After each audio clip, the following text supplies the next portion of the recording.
Welcome to Cocktails in the War Room. It is 8:30 and I'm Mistress Carrie and this is my war room where we have been spending every night.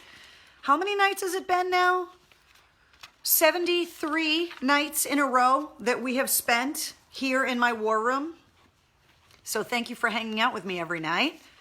We started this on March 14th. Me just coming on Facebook Live to say hi to everybody. And then the next night I came back and then it just kind of turned into a thing where every night at 8:30 we get together, and we've been doing it for 73 nights and here we all are once again. So thank you guys for hanging out with me. And of course today is Memorial Day. So I hope you guys found a way, even with social distancing and the coronavirus and the masks. What's up, Denny? To commemorate Memorial Day. For me, I went out and ran a couple of errands, and then there is a park in Leominster that is in tribute to the only post 9/11 casualty from my hometown, and it's called Johnny Rowe Park after Jonathan Roberge. And he was killed along with 3 other soldiers and an interpreter in a tank in Iraq. And so they actually got a decommissioned tank and built a memorial park in his honor. His family was able to raise the money and buy the tank, and there's a beautiful park there. And I try to go to Johnny Rowe's Park a few times a year. They not only are celebrating Johnny Rowe's life, but also the soldiers that he was killed with, and also all of the Massachusetts casualties post 9/11. And it really is a beautiful park. The tank down the turret says, "I'm kind of a big deal," which is a slogan that he was famous for saying. And I know his godfather. He worked with my dad for years at the fire department. But after he was killed, you know, his parents were kind of going through all of his belongings, and they found a picture of a teenage Jonathan Roberge with one of his friends at the Palladium in Worcester. I believe he was still in high school, and he had asked to take a picture with me. And so I took the picture and he saved it, and his family had reached out and asked if I wanted it, which of course I did. And so if you go onto this Facebook page, there is an album that is called Our Troops and First Responders. And there is the picture of Johnny Rowe and I from when he was in high school at a concert at the Palladium. And then there's a picture of him a few years later, looking like a totally different guy. I mean, the kid that I met was just this young high school kid with frosted hair, and you know, and then you see the picture of him a few years later in his uniform, and he just looks so grown up. And so I have those pictures up if you want to see them in the album. It's called Our Troops and First Responders. Tom says that tank is 10 minutes from my house. It really is a beautiful park. They did a great job, and you know, they do a great job of upkeeping it. And today there were all fresh flags out there, and there was a constant stream of people that were stopping by. And you know, my hometown hasn't had that many members of the military killed in action since World War II. And, you know, Jonathan Roberge was the only one since 9/11. And so they built this beautiful park for him, and it's really nice. And so if you ever have a reason to go to Leominster for any reason, there's signs that have tanks on them that say Johnny Rowe Park, and you can go and check it out. So I was kind of wondering how you guys were able to commemorate Memorial Day today. I know there were a lot of people visiting the cemeteries, putting up flags, and you know, planting flowers at grave sites. I saw a lot of things on the news about some veterans that had personal parades because, with people driving past their houses, because obviously they weren't able to do all of the Memorial Day parades the way they normally do. Brianna says, I can't wait for the permanent Vietnam Memorial Wall replica to be finished in Fall River. It's beautiful there too. I've gone a few times to Washington, D.C. for Rolling Thunder over Memorial Day weekend. And going to the wall is something that everyone should do if you've never done it. There are so many amazing monuments in D.C. There's just something about the wall. And you can't not go there and cry. I mean, there's just no other emotion. You just get overwhelmed. And my Uncle Froggy, who I've talked about many times, served in Vietnam in 1968, and that was the height of the war. And when you go to the wall gets bigger and then smaller again. And when you get to that part of the wall from that time in 1968, the wall is just looming and overwhelming. And it's just, it's beautiful and tragic all at the same time.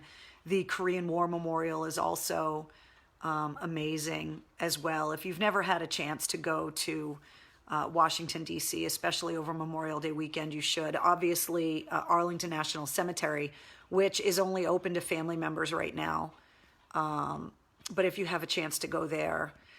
William says, I visited my brother at the Bourne National Cemetery. Well, thank you for your family's service and sacrifice, William. Today is, again, one of those days where on one hand, it gives you a reason to go and visit, your loved ones. But on the other hand, it's also a stark reminder of loss and can be really hard for some people. So it can be an overwhelming day, and to not be able to commemorate it the way that a lot of people would like to, is making people really sad today too. My father's namesake Post in a small group did a short and small ceremony this morning that was filmed by the local cable. Oh, that's great. Richard Fitz Jr. He put the links up, by the way, for his documentary that we were talking about last night, if you haven't had a chance. Stefan wants to know, when are you going skydiving again, when the drop zone's open? Kind of hard to social distance in a skydiving plane. They're kind of small. We cram ourselves in there. So I'm not sure. The Korean War Memorial will blow your mind. You are standing with those soldiers in a mist. It's haunting. Yeah, Mark, exactly. And it's really overwhelming. Also, the World War II Memorial, when you see the number of stars that are in that memorial, and each one, I believe, commemorates 1,000 casualties, it really kind of gives you pause. Everyone should make that trip to DC one time in their life to go and look at those memorials. And there is a huge call amongst the Gold Star families of post 9/11 military that have been killed in action to commemorate that sacrifice with a permanent memorial in DC as well. And I don't know if it's in the design phase. I don't know if it's in the fundraising phase. I'm not really sure, but I think it's been long enough where that memorial needs to be planned and built. The one that's here in Massachusetts, that Massachusetts Fallen Heroes put together, is just beautiful. It's a 5-sided spire that goes up. It's lit from the inside. It looks like a star when you look down on it, and then there are glass panes with all of the names etched into it in a small reflecting pool with all of the emblems of all of the branches of the military. It really is beautiful. It's right down on the waterfront, and they just did a fantastic job with it. So let me see. Yeah, I think Ron, I think the drop zone in Pepperell may have opened today. But it's a very slow kind of rollout. Obviously, there were extremely long lines at the marijuana dispensaries today because those opened back up again and they've been closed for a while. I'm sure you've all reached out to your hairdressers and barbers by now because the backlog of people in desperate need of haircuts needs to be taken care of because they were all allowed to go back to work today with obvious social distancing and mask requirements. We honor the Gold Star families every year at Rolling Thunder. It brings many tears. 100%. Steven said Green Hill Park has a nice one as well. There are a lot of really beautiful memorials in Massachusetts, but like I said, the first time I went to DC, I never went to DC in junior high school. A lot of kids go to Washington, DC on that field trip in junior high, and for some reason, my class was the one year they tried to do something different, and they took us to Philadelphia, and we went to the Liberty Bell, and then we went to New York City for the day, and it's actually really weird because I've been looking for the roll of film. So we never got to go to Washington, D.C. on that 8th grade trip like a lot of other people did. So I didn't make it to D.C. until I was an adult to go and see all of the memorials because I didn't get to go in school. The 8th grade trip that we went on, like I said, you know, I think we went to Philadelphia, I think we went to Gettysburg, and then we went to New York. But one of the crazy things is that part of the field trip when we got to New York was we went up to the observation deck in the World Trade Center. And I have a roll of film somewhere, I hope I saved it, of me with all of my classmates up in the observation deck of the World Trade Center, and I have not been able to find it. And I still have shoe boxes of rolls of film that have never been developed. And just, if you grew up in the age where all you had was digital photographs, you don't know the struggle of the shoe boxes of photos and the rogue negatives and waiting for double prints and all of that other stuff. But when I was in junior high, that was part of the field trip. And I would really love to find those pictures someday, obviously, you know, having no idea in 1985 what would become of the World Trade Center years later. But I really want to find those pictures. Krista says, Christ only knows when I'm getting my hair cut. I have to wait until it's convenient for someone else to take me. Will says, Gettysburg is an amazing place. It is, but you have a greater appreciation for things like that, I think, when you're an adult and you really kind of get interested in American history. I think when you're a kid, it's easy to get bored and easy to kind of look past, you know, some things. But I think when you're an adult, you have a greater appreciation for, you know, how historic a place like that can be. So many boxes and wasted blurry pictures. Jen says Hannaford still sends them out. You can still get pictures developed, obviously. 8th grade trip was a great time, says my friend Scott. Yeah, but we need to find those pictures from the World Trade Center. I know we have them, Scott. I just don't know where they are. Elsa wants to know how my family is doing. The family's doing okay. I'm hoping to see some of the family this week because they had offered to come and help me pack up t-shirts. So it'd be nice to kind of see some people. But everybody seems to be doing okay. My cousin is recovering from his surgeries that he had that I told you about.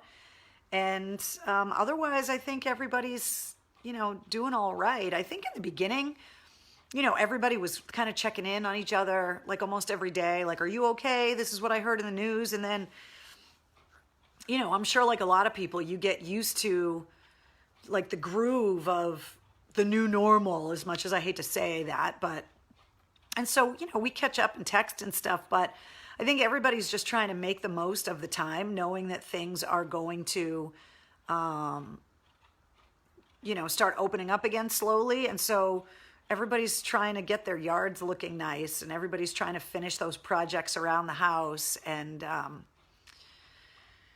you know, but everybody's doing okay. You know, I'm actually working on plans to maybe get out of town for a little while. I've had conversations with you guys in the past about not being able to see my boyfriend, who's in the military and hasn't been able to travel. And it's been very difficult the last few months since the radio station went off the air. And it would be really nice to be able to see him. And so I'm working on that right now, because I really miss him and I want to go and see him. So I'm working on that right now. So that's been, part of the hardest part is just not being able to see the people that you care about and that you kind of lean on, and the, the people that you want to see. So that I think has been hard for everybody. Obviously, people dealing with loss, incredibly difficult in times like this, but, obviously dealing with loneliness as well. Carrie says, I walked a golf course with my husband tonight, our first date night in months. Yeah, I mean, it's, as people start going outside and, trying to, it's like I almost forgot what it was like. I went to Target today for like 15 minutes. And it felt weird to do something normal, like go to Target. It was just strange. But I mean, the world has to start moving forward. So, I'm still trying to be careful because I'm working on a bunch of stuff. Speaking of that, speaking of the transition, tomorrow night, make sure that you join me here in the War Room at 8:30 because I have another big announcement. So I'm not going to tell you tonight, but I am going to tell you that you need to be here tomorrow at 8:30 because I have another announcement. I told you guys that I've been working on a lot of different things since we've kind of all been locked in the house, and definitely since AAF went off the air. And I have something else that I can tell you now. And let's see. Christina says, how long have you been with the boyfriend? Years now. It has been years. I don't talk about it much because, A, I like to keep some things private, and B, without getting too much into it, the nature of his job doesn't really allow me to talk too much about him. So I'll just leave it at that. But tomorrow night, yes, this is Fernandez's Sangria.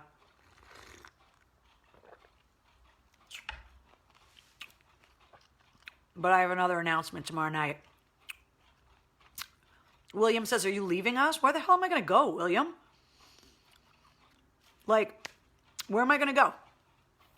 I've told you that, at some point, coming in the War Room every night at 8:30 is going to become extremely difficult. Especially once we get to go to fucking concerts again. However, the War Room isn't going anywhere. We'll just change it up. I got some things delivered today that all that new technology that I was telling you guys about, I have most of what I need to start doing some testing on it over the next couple days, so that's very exciting. But that is not the announcement. Tomorrow night, 8:30, I have an announcement.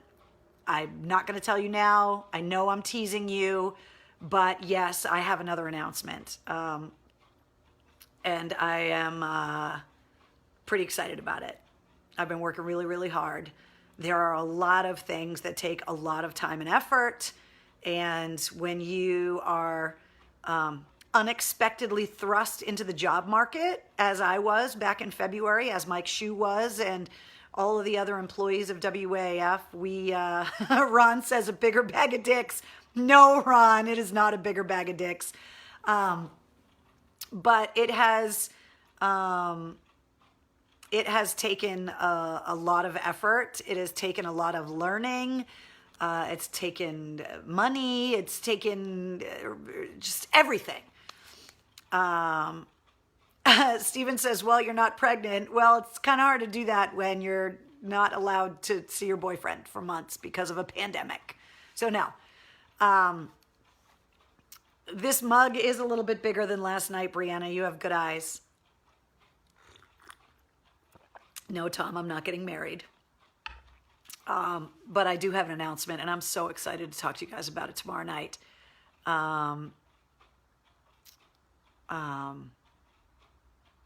all I'm going to say, because I don't want to slip. I'm drinking Fernandez's sangria. Things could get crazy. I am going to go to the post office box tomorrow because of the holiday today. Obviously, I couldn't go, but I am going to go to the P.O. box tomorrow. Still can't the bag of dicks story, says Joshua. Bobby says, had a dream that you were working at another rock station. Well, Bobby, I like that dream, so make it happen. Send it out into the universe, and we'll see what happens. But Michael says, you bought the frequency back and AAF is coming back on the air. I wish. I have bought Powerball tickets. I have bought Mega Millions tickets. And as of yet, I have not won.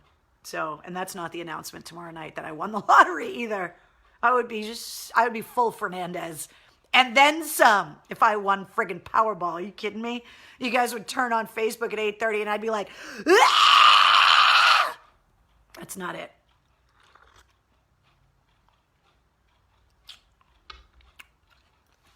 Yes, I did run the little nugget. Oh, there she is. Wednesday. Come here. I did run her around the yard today a lot, though. Ralph, I did not take a DJ job with the Christian rock station. Not happening. That is not what it is. I am not going to WEEI. That's not the announcement either. If you keep drinking that moonshine, maybe you'll spill the secret. I do not want to spill the secret. I want to make the announcement tomorrow.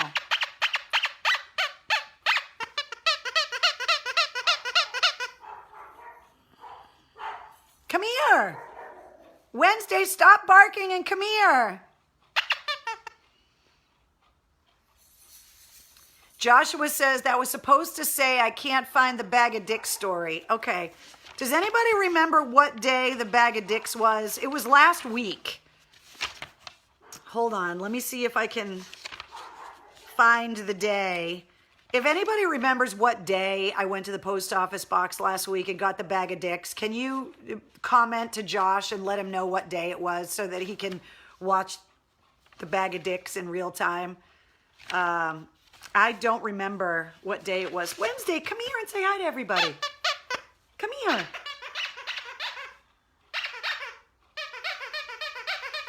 Come here. Come on. Come over and say hi to everybody. Everybody wants to know why you don't want to visit anymore. Come here. Come here, Wednesday.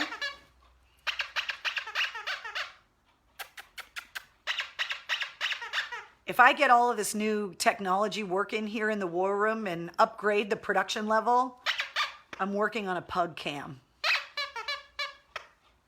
See her over there? There she is. What are you doing? She's just chilling.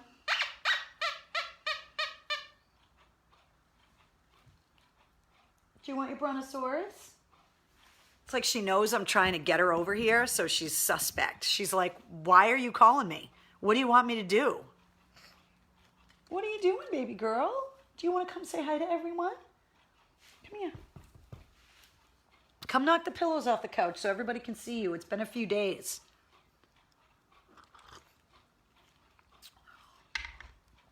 It was the same day as the t-shirt news. So what day was that? Last Friday? Last Thursday? Somebody's got to know. Hey, LB. Not LB Lyndon Byers, but my friend Laurel. They call her LB too. Wednesday just took off. Wanted to go in the other room. So unimpressed. You're exactly right, Heidi. Let's see. Wednesday must roll with the introverts. She kind of does. Like, when she's tired...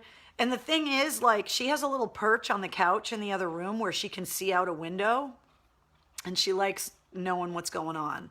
And here in the war room, she can't really see everything she wants to see. Her vantage point is not as thorough, so she hangs out in the other room. But I'll try to get her. Amy says, I am totally preoccupied with the notion of a pug cam. I'm working on the pug cam. Let me see. I told you, I got plans. I got technology. I got to run an Ethernet cable. I got shit to do, but I am working on a pug cam as well. I apologize if this makes you feel old, but it was on this date in 1977 that the first Star Wars movie came out in theaters. Oh my God. What's that, 43 years? Holy crap. No, the balloon's still over there. Elsa says, I think it was 3 days ago. It was more than 3 days ago. I wish I titled the video Bag of Dicks, but I didn't. Wednesday was the Bag of Dicks epicness. It was last Tuesday, May 19th, Josh. That's what Krista's saying. So go watch last Tuesday's video and hashtag Bag of Dicks. They did a list of the best beaches in the United States. And the number one beach in the country, according to this list, was Grayton State Beach in Florida. But making the top 10 once again was Coast Guard Beach on the Cape. The only beach in New England, I believe, that made the top 10. So Coast Guard Beach on the Cape, where I'm sure people were trying to get to today and trying very hard to social distance and still wanting to be at the beach. This is going to make you feel old too. 16 years ago today, Slipknot came out with Volume 3, The Subliminal Verses. That album's 16 years old. Mind blown crazy. Couldn't believe it when I read that today. Let me see here. Oh, is today your birthday? It's a pretty interesting combination of people you share your birthday with. So every night here in the War Room, we say happy birthday to everyone that is forced to celebrate their birthday while social distancing. If today is your birthday, you share it with 72 years old Klaus Meine from the Scorpions. I don't do the impression as good as Mike Shue does. And also Lauryn Hill, born on this date. Thought that was kind of weird that those were the only two people I could find. So there you go. And speaking of 72-year-olds, Brian May from Queen, remember how he tore his ass muscle in a bizarre gardening accident? Well, he also announced, now that he is up and about walking with those arm crutches, he's got the two, the crutches that go around your arm so because of his torn ass muscle, he's kind of limping around on those. And he said that he had a minor heart attack, that he had 3 arteries in his heart that were almost fully clogged. And he said he was in excruciating pain for about 40 minutes because I think he was already in the hospital because of the torn ass muscle. So he's had 3 stents put in his heart, and he is now saying that he should be good to go for quite some time now as he's recovering from the bizarre gardening accident.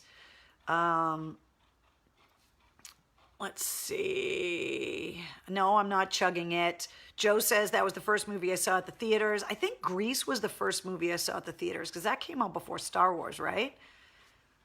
I just have this vivid memory of being at the movies with my mom watching Grease. And then the end of the movie when Sandy's got like the satiny skin tight pants and the leather jacket and the hooker shoes, and she smokes a cigarette and she's like, tell me about it, stud. Like at the end of the movie, I was like, I want to look just like her. And that's how far back you can kind of figure out how messed up I was in the brains. That I didn't want to be all innocent Sandy. I wanted to be cigarette smoking whore Sandy at the end of Grease. There you go. Yes, he had a torn gluteus maximus. Grease was 78. Okay, well then I saw Star Wars first. I didn't realize Grease came out after that. But today's Stevie Nicks' birthday too. Are you sure? She's like one of my idols. I can't believe I missed her birthday today. Oh, I love Stevie Nicks. She's on the very short list of musicians that I would love to meet. John Bon Jovi's on the list. A fucking Beatle is on the list. Stevie Nicks is on that list. Robert Plant is on that list. But growing up, I really wanted to be like very strange women. Sandy at the end of Grease and Stevie Nicks. If that's not foreshadowing, I don't know what is. Hold on, let me drink some more of this sangria.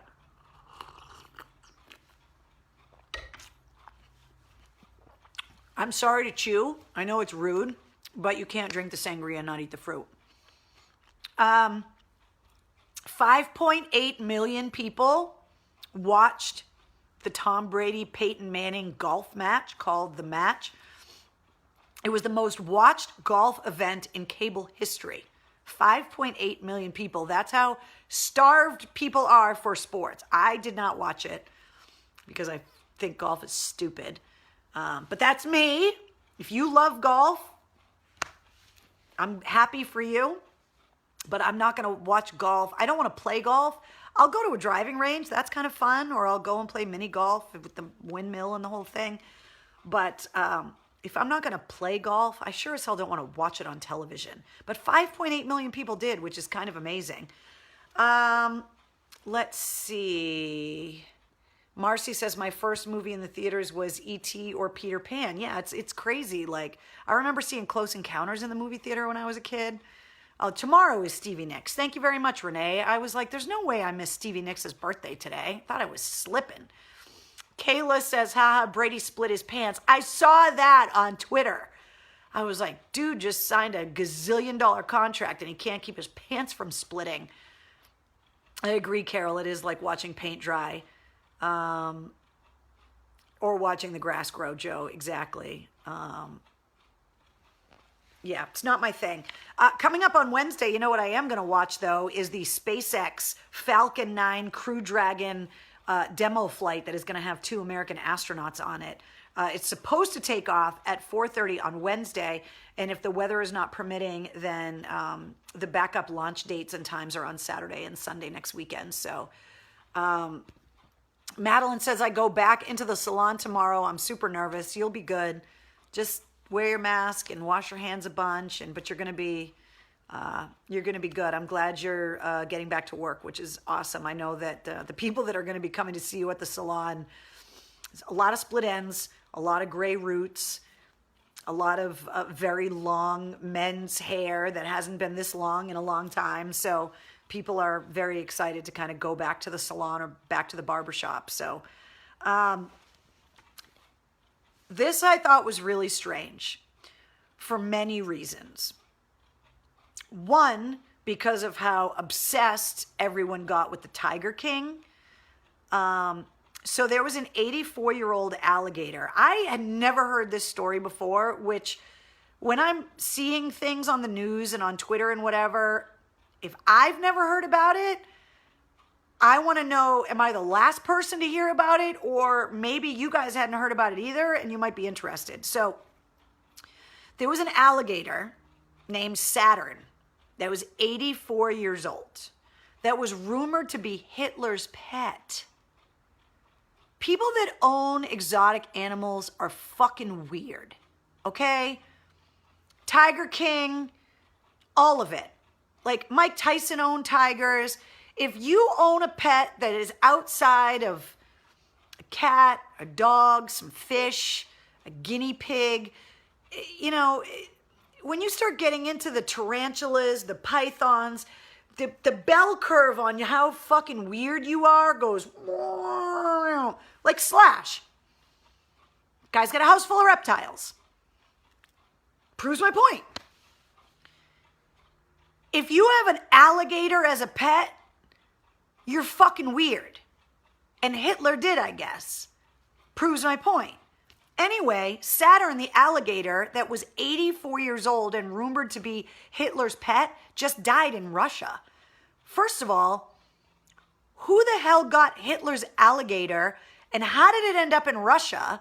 And then how have I never heard about A, Hitler had a pet alligator, and then B, like, okay, so Hitler dies, and then where does the alligator go? Like, who gets custody of the alligator? Was it in the will? I have a lot of questions. But Saturn, Hitler's alligator, just died in Russia at the age of 84. I wanted to thank you for bringing up Michael Jackson and Bubbles, the pet chimp, and all of the other weird-ass animals that he had at the Neverland Ranch. You just proved my point. I had a 12-foot Columbia red-tailed boa that weighed 75 pounds, says William. Jim says Saturn, 1936 to 2020 was an American alligator residing in the Moscow Zoo that was the subject of an urban myth, and then I can't read the rest of it. I don't know if it's true or not. It's just what I read. I just thought it was crazy.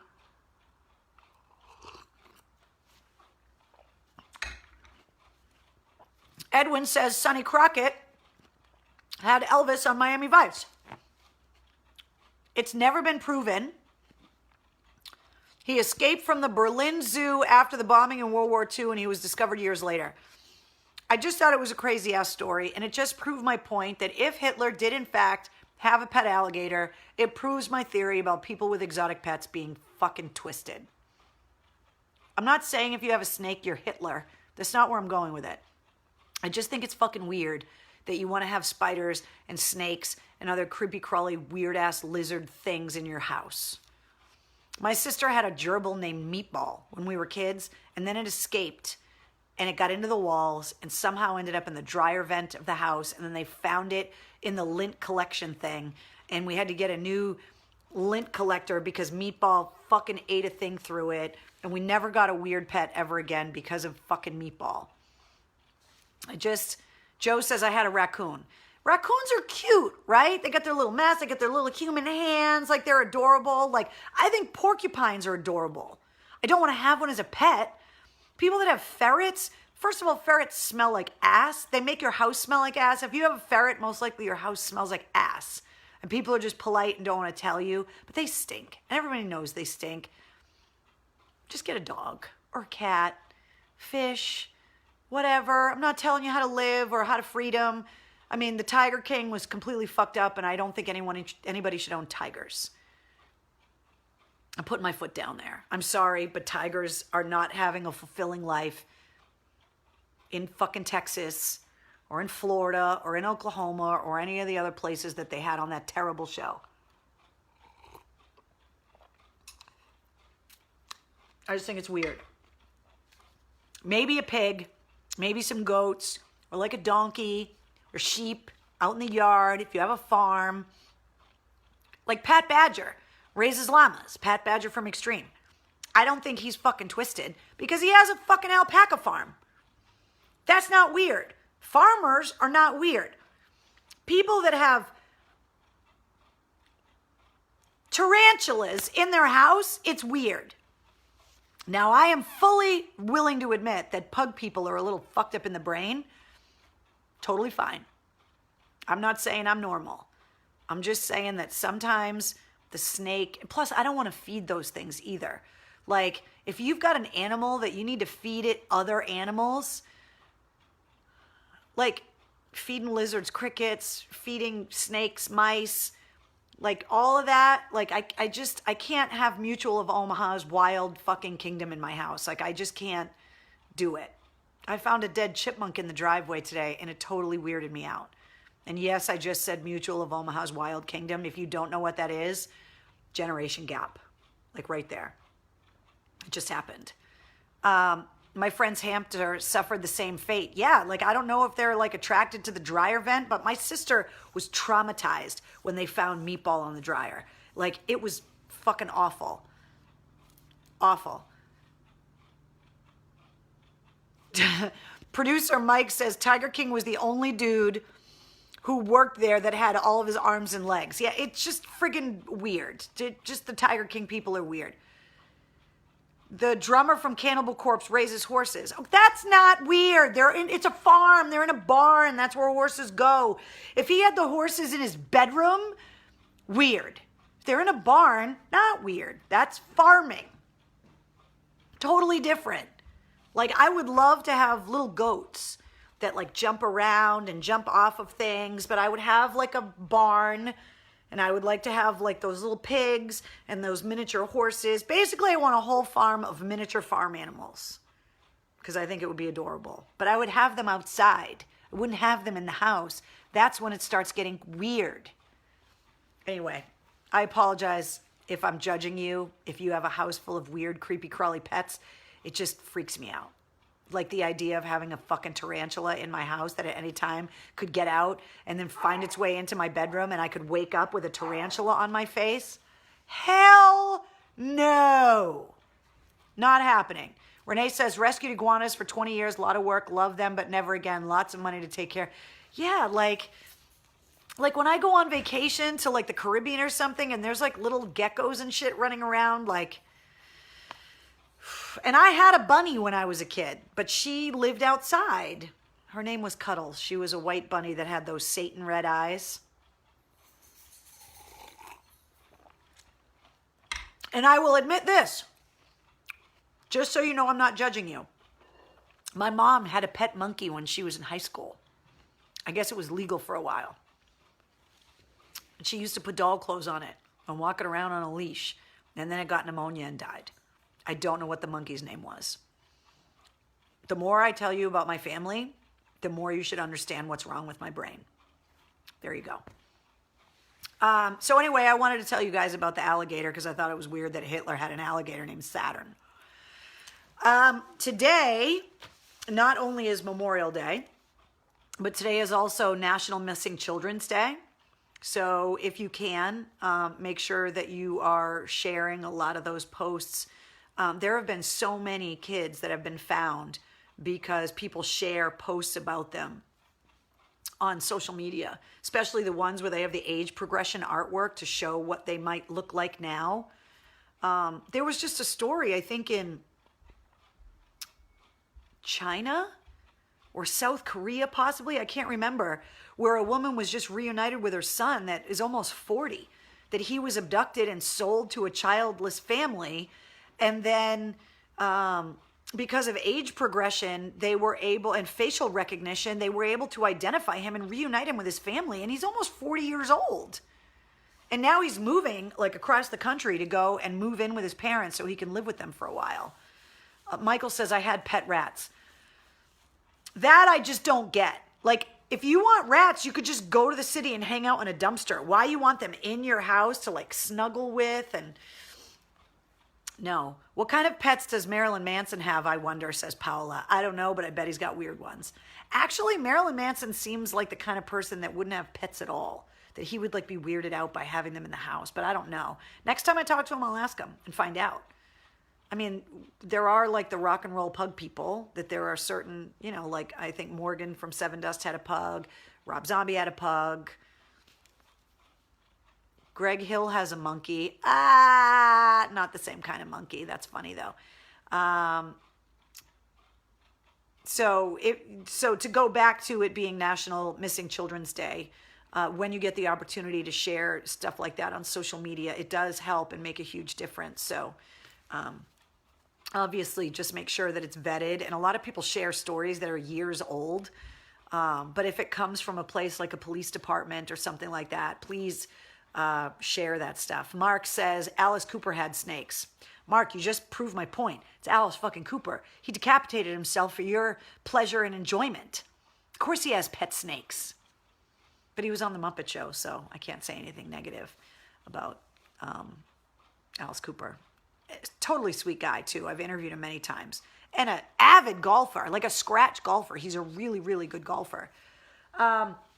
Okay, so I wanted you guys to see the pin that I was wearing. I've told you guys in previous episodes about Sergeant Grace that I met in Afghanistan, so I wanted to wear his pin today. This is my Black Label Society shirt that I got, I think it was 2 years ago at the Palladium, the last time I sat down with Zakk Wylde. We sat in his dressing room, and while I was waiting for him, I took pictures of his juicer. Because I remember Zakk back in his partying days where his dressing room would not have had a juicer and a plethora of fresh produce, but it did and does now. And so I had to take pictures of it. But that's where I got this shirt. Zakk gave it to me, actually. Like, why aren't you wearing a Black Label shirt? I was like, I'm sorry. And he goes, go down to merch and tell him I sent you down there and get one. So there you go. And then the memorabilia from the War Room, I know that I had previously showed you guys some of the Iraqi money that had Saddam Hussein's face on it. I have a bunch of it that's up in a frame, but then I have this kind of envelope that has a bunch of the currency as well, so I can show you these because now I can turn them over. trying to see where you guys can see it. Where, there you go. And when I went to Iraq, I brought a lot of this stuff back. I think most people that have ever been to Iraq have brought this stuff back. And I brought it back because I thought my nieces and nephews or whoever, like, you know, in history class would learn about this kind of stuff. And I thought that it would be really cool to have. I showed you guys a bunch of the bills before. So this is the Central Bank of Iraq, 25 dinars. And then it's got horses on the back. These are the more modern ones, I believe. The ones with Saddam Hussein's face on them, obviously. You know, like this one. They don't have that anymore. So I brought this out because I told you I also had a sleeve of the coins. They're all kind of shrink wrapped in this sleeve. But I thought it was really interesting. Like, imagine trying to buy a Coke or something with like it's all ridged and squared off and just all the different shapes and stuff. I'm trying to get an angle where you guys can see this stuff. But I just thought they were really cool. And I wanted to bring them back so that, you know, how much is it worth? I have no idea. I don't really think it's worth very much. I mean, this stuff, I bought this at like a little roadside like market. The guys stopped and let me get a bunch of it. Like, they were selling it because I paid with American money and bought Iraqi money that was basically useless. And they thought I was crazy, that I was willing to give them good legal American tender to buy, you know, Iraqi money that was basically worthless. But I wanted to have it for historical purposes. So there's a bunch of different ones. Like, this one's really small. But I thought the coins were really cool. And so I wanted to show you guys that because, you know, kids are going to learn about these wars in school, in history class, moving forward. You know, if you've got little kids right now, they're going to grow up and they're going to learn about these wars. And I just thought it would be really cool to have for, like, you know, show and tell, or, you know, my friends that are school teachers that could say, hey, you know, can I borrow that stuff to show my kids?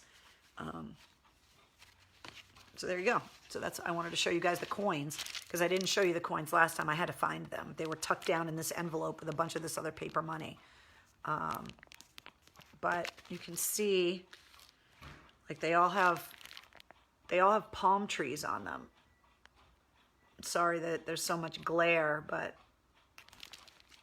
and like, they're all different shapes and all different sizes, and I don't know, just thought it was cool, so I wanted to show you guys that. I'm starting to run out of stuff to show you guys in the war room, by the way. It's been 73 days. I've showed you a lot of stuff.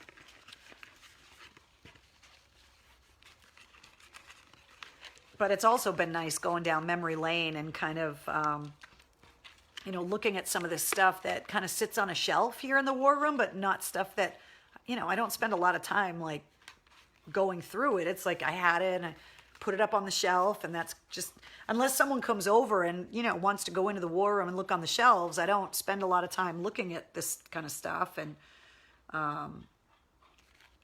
you guys are giving me an excuse to do that, which I totally appreciate. So I wonder if they still use that tender. I'm not really sure, Trina. I don't know what they're using. Some of this stuff might still, you know, obviously the stuff that doesn't have Saddam Hussein on it, they might still be using, but all of the stuff with Saddam Hussein on it, they don't use anymore. But I don't know what they're using now. Brianna says, I love that you're so sentimental. You've got such a cool collection. Yeah, I've been made fun of many times for finding sentimental value in the craziest, stupidest things and all of the things that I save. Tom says, where's my t-shirt? God damn it. Tom, I know. I'm working on it. I'm going to get you the damn t-shirt. Speaking of the t-shirts, let me put a plug in for the t-shirt in case somebody's joining us for the war room, in the war room for the first time. The cocktails in the war room t-shirts are available until Sunday, May 31st. They will no longer be available in this incarnation. They are my attempt to help American manufacturing because they're made in the USA cotton t-shirts. We're using the post office to ship them, so we're trying to help the postal employees. They were designed in Massachusetts by my friend Christine at Latini Creative Solutions, and I think she did a great job with the artwork. I love it. And my friend Brian up at Whirlwind Productions in Derry, New Hampshire, printed them. And so we're trying to support local businesses as well. So the t-shirts, if you go to the pinned post on the top of this Facebook page right now, you can read all about where the shirts came from. There's a different link for every size. You can pay for them through PayPal, or you can just use a credit card. If you don't have a PayPal account, you can just do a credit card transaction.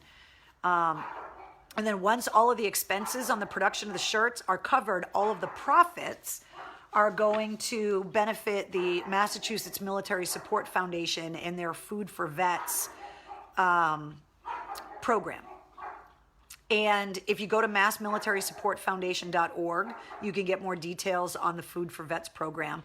But basically what they're doing is veterans that need food assistance, and an overwhelming amount of them are older, either Vietnam or World War II veterans, that are also the most at risk for the coronavirus. So not only are they economically struggling right now, but also, more afraid to be outside and obviously more at risk as a demographic. So the Food for Vets program, you find a distribution center that's close to you and register, and then you pull up with your paperwork and you are given a box of food that is non-perishable food, good for 2 adults, 3 meals a day for 2 weeks, which is pretty amazing.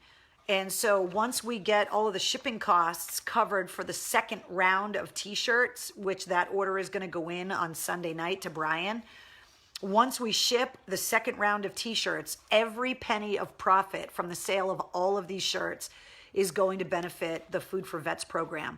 And if you are in need of food assistance, there are a ton of distribution centers, and there's got to be one close to you.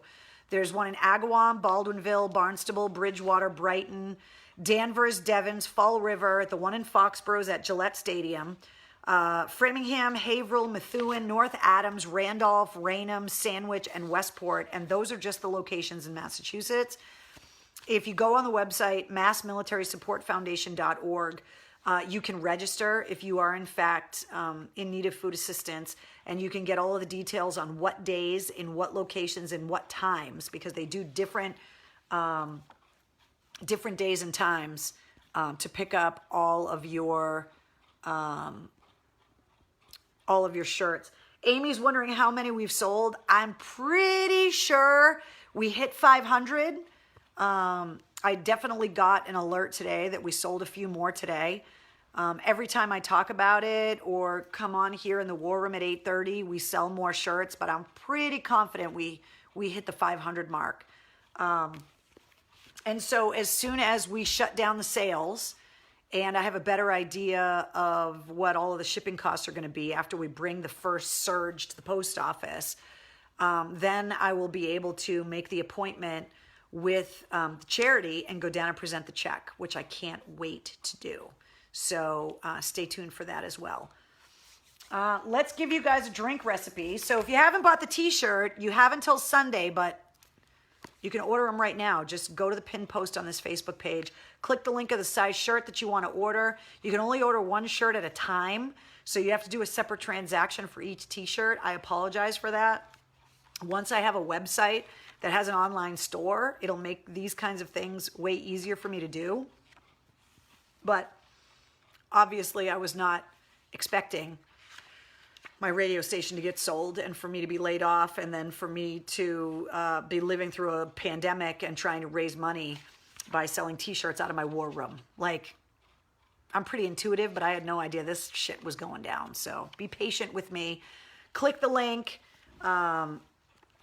and Katie says, we just showed our 13-year-old the movie Patriots Day and the documentary on the marathon bombing. She did not remember. Katie, I can't read the rest of your comment, but that's what I'm saying. Like, there are kids growing up now.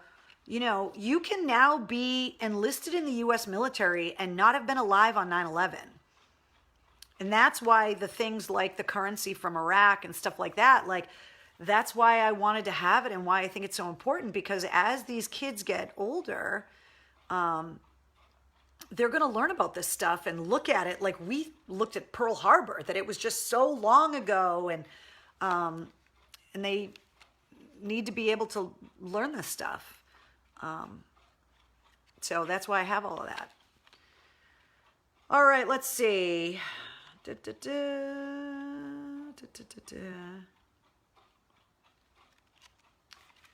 We've gone through a lot of the drinks in this book. I keep finding them that we've already done. And I'm like, damn it, we did that one already. Did we do a French kiss? I don't think we did. A French kiss is an ounce of vodka. I'm not French, so I don't know how to pronounce this. Creme de mure, is that how you say it? An ounce of creme de mure, a half an ounce of white creme de cocoa or cacao or curacao, however you want to pronounce it, and an ounce of heavy cream. I apologize for the cream. I know there's people that are anti-cream, anti-egg in their cocktails. Shake the ingredients and then strain into a martini glass and serve, and that is called a French kiss. Drea says page 13. What's on page 13? I don't know. Page 13 is a tutorial about what different glasses look like, which is kind of a good lesson. So I guess we could look at that if you want to look at page 13. So the shot glass, the old-fashioned glass, the Collins glass, or the tumbler they call it, the champagne flute, the wine glass, the champagne saucer, there you go, the highball, and the martini glass. So there you go. Those are the different glasses. Like we don't know what a shot glass looks like. Bitch, please. So there you go. You guys are going to be like master bartenders by the time we get out of the war room. Seriously. I know, Ron. Ugh, more creamy says, where is the drinking horn? In the goblet. I don't know where the goblet is. I don't know. Champagne saucer is a coupe. What is the name of the book? Oh, I'm sorry, Trina. It is called The New American Bartender's Handbook, and I keep it in the war room because it's a really good book. So it has like 600 recipes in it. I don't know who wrote it. It's not like my friend put this together. I'm not plugging it and benefiting from it somehow. I just thought it was really cool to have. But one of the things that I like about it is that in the index in the back, it indexes the drink by alcohol. So if you have a bottle of vodka and you're looking for something new that you can make with vodka, you go to the vodka section, and then it's got a bunch of drinks in there that are made with vodka. It's got a brandy and cognac section. It's got a whiskey section. It's got a gin section. So it's all cross-referenced in the index by the alcohol as well, which I thought was really cool. It has a rum section, obviously, a tequila section. There's a section on champagne drinks. There's non-alcoholic cocktails that are listed in there. There's even a section for hot cocktails as well. So all of those spiked coffees and all of that kind of stuff that you like, there's a section for that as well. So I feel like it's indexed really well, but I've kept it in the war room. I have a few bartending books. I'm lucky enough to have several friends that are professional bartenders. So normally if they come to the war room, they just kind of take over the bar and start mixing stuff. My friend Jay actually is famous for showing up to parties with giant pre-mixed drinks in gas cans. Like he has a brand new gas can. Obviously it's never had gasoline in it, but it'll be like full of Mai Tais or full of whatever. And it's got the gas spout and he's going around pouring drinks for everybody. So a lot of the time I am not in charge of making the cocktails, but I like having the bartender's book around anyway, just in case. Yes, you can go online and do it. I guess I'm kind of old school that I like having the book in here, but Rip the gin page out and throw it in a dumpster fire, says Eric. No alcohol recipe tomorrow. Okay, so here's the thing. I'm torn. I have a big announcement tomorrow. I'd kind of like to celebrate with champagne tomorrow. Can we do mocktails in the War Room on Wednesday? Keith, I totally agree that Temple Tuesdays should be non-alcoholic drink recipes. I have absolutely no problem with that, and I apologize for not doing that in the past. I'm just asking, can we bump our non-alcoholic drink day to Wednesday this week? What do you guys think? I don't know what we could call it on Wednesday, because I don't want to give up the sober day. I think it's really important for a couple of reasons. One, our fucking livers need a break. And two, we need to be inclusive with everyone that joins us in the War Room that doesn't drink. And especially in these trying times, people are having a hard time maintaining their sobriety, and they need support, and we need to be there to support them. Kim says, my show, my rules. I'm just saying that tomorrow night, I would like to have champagne as a way to commemorate my big announcement tomorrow night. So maybe I'll have champagne tomorrow night, and then we'll do mocktails in the War Room on Wednesday. Is that cool? I know it doesn't rhyme like Temple Tuesday does, but can we come up with a mocktails in the War Room Wednesday? Like no whiskey Wednesday or something? Whooshy Wednesday? Thank you, Auntie Ange. If you think the announcement is that special, then yes, will I do. Sure, we will still, as long as we're doing non-alcoholic drinks one night, we are, Brianna. I am committed to that 100%. It gets bumped one day for a holiday, so it's okay. Oh, there you go, Dave. Way to rationalize our alcoholism, that today's a holiday, so we can just bump it like trash day. We just bump the non-alcoholic drink day just a day forward. Leanne wins. Water Wednesday. We'll do Water Wednesday on Wednesday. Make sure we're hydrated. Champagne tomorrow. Wife is celebrating a birthday, says Tony. Perfect. Temple Tuesday, Wednesday edition. Yeah. My girlfriend LB says absolutely we could use a great announcement. Becky says, wow, champagne, it's serious news. It is pretty awesome news. I've been working very hard. I'm very excited about it. Wind it down Wednesday. That's a good one, Jason. Don says, can't wait till tomorrow. Neither can I.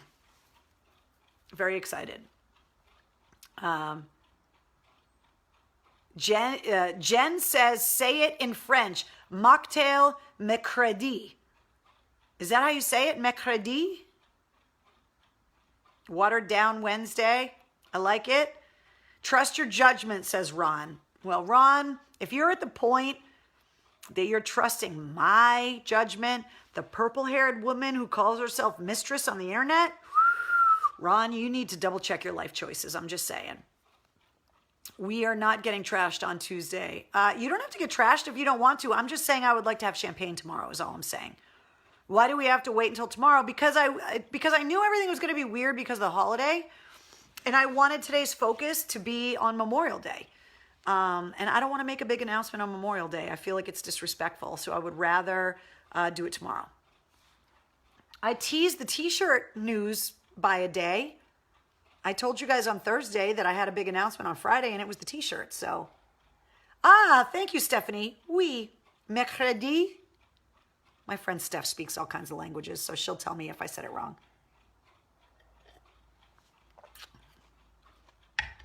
Unwind Wednesday, Kimberly says. Unwind and unwind, meaning no booze. I like it. I got trashed before 8:30 tonight, says Leanne. Sometimes you go full Fernandez and you don't mean it. I can't wait for us all to be able to hang out at a club together so you guys can meet Fernandez. Like, the man, the myth, the legend. Let me see if I can drag him out in public so that you guys can meet him because, well, you've seen the effects of his hard work. Jen, that's exactly right. Good reason. It'll give us something to look forward to. Tomorrow night, 8:30, be here in the War Room. I have a big announcement. I can't wait to tell you. Tomorrow is Monday, Volume 2. Well, there you go. Today is my Auntie Ange is telling me that today is National Wine Day. Really? Well, it's a good thing that I'm drinking my sangria then. Happy National Wine Day, everyone.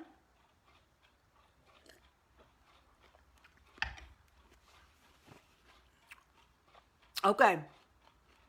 Melissa says, I can't wait for us to hang out.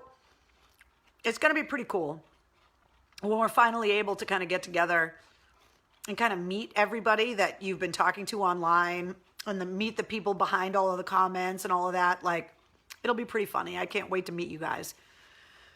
All right, guys, that's the deal. Big announcement tomorrow, 8:30, be here. Meet me in the War Room. Tomorrow is not Temple Tuesday. We're going to push off our non-alcoholic drink night to Unwind Wednesday. And 8:30 tomorrow night, big announcement. I can't wait. Thank you to all of the healthcare workers. Thank you to all the first responders. Thank you to the National Guard troops that have been activated through this whole crisis. Congratulations to everyone that started going back to work today. Please be careful, wear your masks, wash your damn hands as much as humanly possible. Don't lick anything weird. Order your t-shirts, which you can do right here on the pinned post at the top of this Facebook page. And I will see you guys tomorrow night. Don't forget, tomorrow night, 8:30, big announcement right here in the War Room. I love you guys. Good night.